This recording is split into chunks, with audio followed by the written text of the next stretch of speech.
আর একটা সবচেয়ে বড় অস্ত্র শিখিয়ে দিচ্ছি, এটা আমি কাউকে শিখাইনি আজ পর্যন্ত, আজকেই প্রথম। আমি আমার জীবনে দেখেছি এই ওসিলা করে যা চেয়েছি পাইনি এমন কোনোদিনও যায় নাই। আলহামদুলিল্লাহ, আমি সম্পূর্ণ আল্লাহ পাকের কৃতজ্ঞতা এবং শুকরিয়া আদায় করছি। এইটা ওসিলা করে আমি যা চেয়েছি আমি সারা জীবনে তাই পেয়েছি। এবং আমি বিশ্বাস করি আমি যা পেয়েছি, এই বয়সে আমি যা পেয়েছি, আল্লাহ পাক কোটি কোটি মানুষকে তা দেন নাই। এটা আমি বিশ্বাস করি। এই বয়সে আমি যা পেয়েছি, আল্লাহ পাক আমাকে যা দিয়েছেন, যত দিয়েছেন, কোটি কোটি মানুষকে আল্লাহ পাক তা দেন নাই। আমি এমনটাই মনে করি।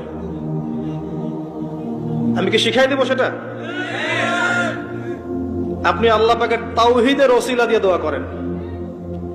দোয়া করতে করতে আল্লাহকে বলেন, আল্লাহ তোমার তাওহীদের কালিমা লা ইলাহা ইল্লাল্লাহ এর ওসিলা করে তোমার কাছে আমি চাচ্ছি